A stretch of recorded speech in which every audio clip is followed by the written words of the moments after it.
এলাকা ত্যাগ করবেন না, রাজি আছেন কিনা? সুতরাং আগামী দিনে লালমনিরহাটে ধানের শীষের জয় হবে কিনা ইনশাল্লাহ। এবং আমি একবার স্লোগান ধরবো, আমরা আপনার সঙ্গে ধরবেন। নেত্রী আছে না? কোন সে নেত্রী? আগামী দিনে নির্বাচনে বিপুল ভোটে জিতিয়ে যাবে প্রধানমন্ত্রী আমাদের হবে দেশ নেত্রী বেগম খালেদা জিয়া। ধন্যবাদ সবাইকে, যারা যেখানে আছেন সেখানে বসে বলুন। দেশ নেত্রী বেগম খালেদা জিয়া যতবারই লালমনিরহাট এসেছিলেন উনি আমাদেরকে অনেক বিষয় উদ্বুদ্ধ করেছেন, অনেক কথা বলেছেন। সেই কথাগুলো 100% বাস্তবায়িত হয়েছে না এখন? প্রিয় লালমনিরহাটবাসী, দীর্ঘ 35 বছর বঞ্চনা, অবহেলা, নির্যাতনের শিকার হয়েছিলাম এই এলাকার মানুষ।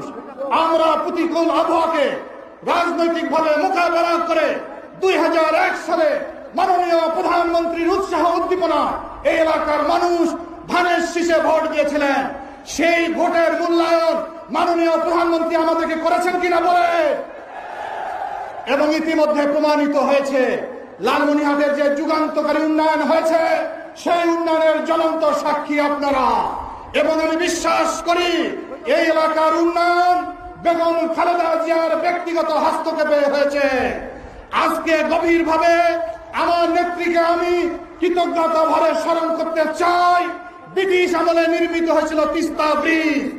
এই ব্রিজ অনেক আগে তার আয়ুষ্কাল শেষ হয়েছে। অনেক সরকার গেছে, কেউ তিস্তা ব্রিজের পরিকল্পনা গ্রহণ করে নাই। বিগত সরকারের আমলে শেখ হাসিনা লালমনিরহাটের মানুষের সঙ্গে প্রহসন করেছে, অভিনয় করেছে, মিথ্যাচার করেছে। ব্রিজের একনেকে না পাস করে, কনসালটেন্ট নিয়োগ না করে, অর্থ সংগ্রহ না করে, টেন্ডার না দিয়ে একটি ফলক দিয়েছিল, যা লালমনিরহাটের বাসী আমরা জানি। সেই জন্য আজকের এই বিশাল জনসভা থেকে তার এই কার্যক্রমকে আমরা ধিক্কার জানাই। পাশাপাশি আমার নেত্রী দেশনেত্রী বেগম খালেদা জিয়া এই ব্রিজ স্থাপনের সকল কাজ সম্পন্ন করেছে। ঠিকাদার সেই সমস্ত মালামাল তার পাশে ফেলিয়েছে।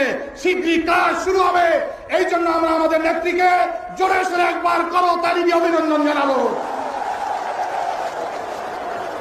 অনেক উন্নয়ন উনি করেছেন।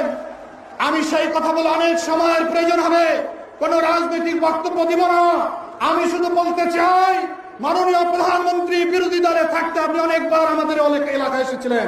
তখনও মানুষের ভিতরে যে আপনি উৎসাহ উদ্দীপনা দেখেছেন, এই বিএনপির জোট সরকারের 5 বছরে তার উৎসাহের কোনো ঘাটতি হয় নাই, শতগুণ বৃদ্ধি লাভ করেছে।